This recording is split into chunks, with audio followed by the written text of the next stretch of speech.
Hi everyone, it's Carolyn from True Crime Chat with Mommy Ramblings, and I'm here with another story that shows that planning a murder is not a way to problem solve, and it's not a way to get rid of your problems that you have with your spouse. Because after 11 years, Nicholas Firkus, Minnesota, was arrested and charged with his wife's murder. 11 years later, new technology in the case and new look into it has shown that it had evidence to charge him with this murder. So, a long time coming, but maybe justice will be right around the corner for this woman who was 25 years old when she was allegedly murdered by her husband. Let's take a look at this. If you're brand new to the channel, I urge you to click on the subscribe button in the lower corner of the video and become part of the greatest community on YouTube, and let's see what's going on. So 11 years ago, Minnesota husband Nicholas Firkus recanted a harrowing struggle to the police that he had with a home intruder who he said shot his wife and himself in their St. Paul home. Heidi Firkus was just 25 years old when she was fatally shot on April 25th of 2010. Now this horrible tragedy struck the day before they were to be evicted from their home due to foreclosure. So Nicholas told the police who responded that there was this intruder that came in. Now, when police came to the home, they found that the front door was open about an inch. They discovered Heidi, deceased, laying on the kitchen floor, which was about 14 feet approximately from the cracked open door. Heidi, again, did not show any signs of life. Now, Nicholas Firkus, on the other hand, had a gunshot wound to his left thigh, and he was transported to the hospital and he was released 3 hours later. When Nicholas talked to investigators about this, he said that he had heard someone fiddling around at the front door and that he woke up Heidi. He told her to call the police. He grabbed his shotgun. He began to load it. He also told law enforcement that beforehand, the couple had a safety plan. And it involved that if anything ever happened, what they would do is they would get up and run to the garage. So as they are supposedly running to the garage with Nicholas holding his loaded shotgun, he said that front door opens. And Nicholas describes the suspect as a black man.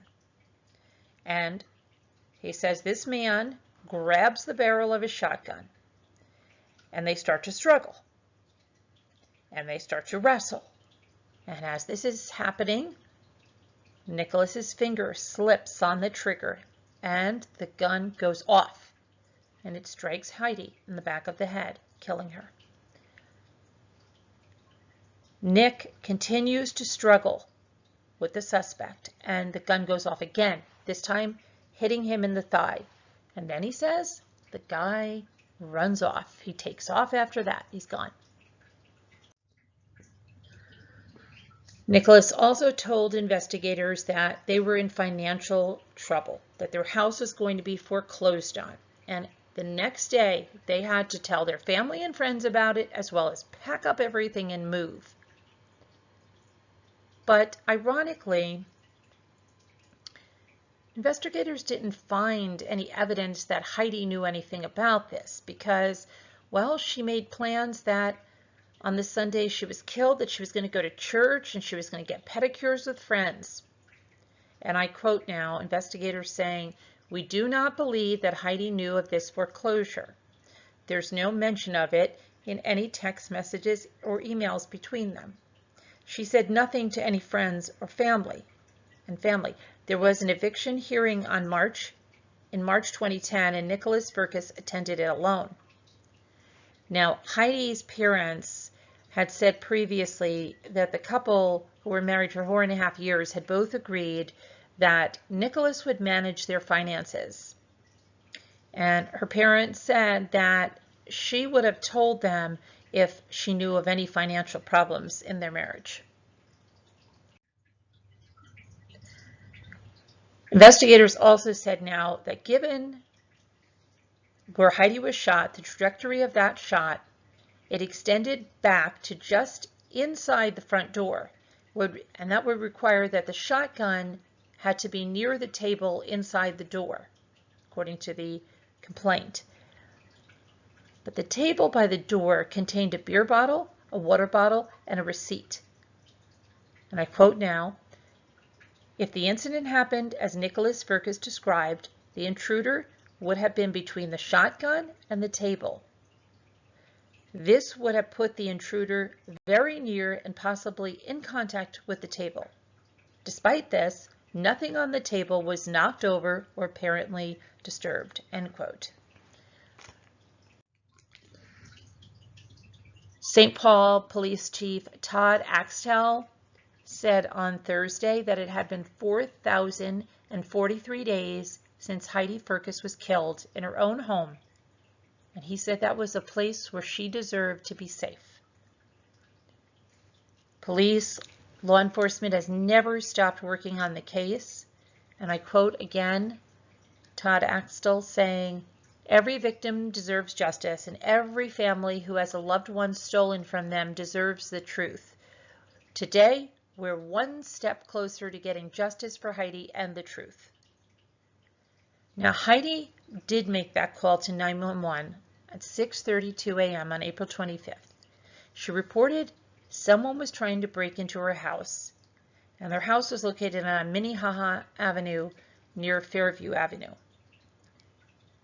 As Heidi was providing her address, 38 seconds into the call, a noise similar to a gunshot was heard. Heidi stopped speaking. The call went dead. There was no significant background noise on the call, and Heidi didn't say anything that would suggest that an intruder had actually entered the home. About a minute later, the complaint described a highly emotional Nicholas Firkus calling 911 and reporting that an intruder broke in. He said he and his wife had been shot. So during this hearing that was held yesterday for Nicholas Firkus, Assistant Ramsey County Attorney Elizabeth Lamon requested his bail to be set at $3 million. And I quote, she said, "This is about as serious of a case as we have. Mr. Firkus, we believe, planned and murdered his wife. We believe he is a public safety threat." She told this to the Ramsey County District Judge, Kelly Charles. Now, District Judge Kelly Charles asked if grand jury proceedings are happening and whether it's anticipated that the county's attorney's office will be seeking additional charges, to which Elizabeth Lemon replied that she couldn't comment at the time. Now, in Minnesota, prosecutors pursuing a first-degree murder charge, which includes the element of premeditation, have to bring the case to the grand jury to consider indictment. Elizabeth Lemon also said that prosecutors believe that there's a possibility Nicholas Firkus could flee because he has extensive family resources and a passport. And I quote her saying, "Presumably he's gotten comfortable over the years believing that this day won't come." So the Judge Charles set bail at $3 million or $1 million with the condition that Nicholas Firkus surrenders his passport after posting that $1 million bond. Okay, and that is exactly what he did. He posted $1 million bond and was released from the Ramsey County Jail early Thursday afternoon, yesterday. He was arrested. Nicholas Firkus was arrested. He's now 38 years old. He was arrested at his Mounds View home Wednesday. Now, the Ramsey County Attorney's Office charged him with intentional second-degree murder, not premeditated. Okay, so Heidi's parents, John and Linda Erickson, and her two brothers listened as officials spoke at Thursday's press conference, and Senior Commander Bryant Gaden, who heads the homicide unit, read a statement on their behalf, and this is the statement. Even though we know we can't have her back, we believe Heidi would want us to have the truth. God is honored by the truth. Heidi's life and memory is further honored by the truth.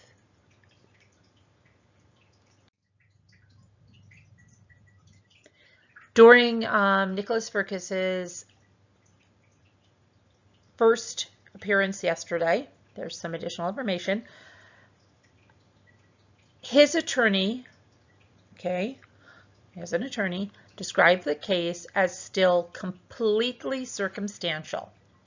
And I quote his attorney as saying, it was a circumstantial case when the state felt they just had insufficient evidence to proceed 11 years ago. He added that he reviewed the criminal complaint Thursday morning and prosecutors don't have anything new. And that is Joe Friedberg, who's his attorney. But you might ask yourself, right? What the heck? Why did it take 11 years? What happened? What changed? Why the arrest? Well, Ramsey County Attorney John, the last name is C-H-O-I, said he didn't want to get into the specifics of what changed and what was going on because it is an ongoing investigation, but credited the FBI's assistance and credited the St. Paul's homicide investigator, Sergeant Nicholas Firkus, who took over the case 18 months ago. So it said several investigators worked on this case throughout the years, but Firkus brought in a fresh set of eyes. And we do see that a lot when a fresh set of eyes gets on a cold case. Plus, you know, all of the DNA stuff. And that's my interjection here. That's just in case you didn't know that, what I'm saying about that. But I do see that a lot when you get a fresh set of eyes on something and bring it about with, you know, new technology and all that stuff. So they said that there was also information that came to them from the FBI that helped them better understand what had happened. And there was also an enhanced audio from the 911 calls that helped with this case. So yeah, long time coming, right? But justice, and we'll keep you informed about this case. Another case where, you know, you're not going to, it's not really a good idea to decide to solve your problems by killing your spouse, you know? Not a good idea. Not at all. And it's a horrible idea, you know, and it's leaving victims and families shattered. Just go out, get a divorce, walk away, whatever it takes. You don't kill your spouse or your kids or your parents or your neighbors or anyone. Be a good person. Thanks for watching, guys. Have a good day.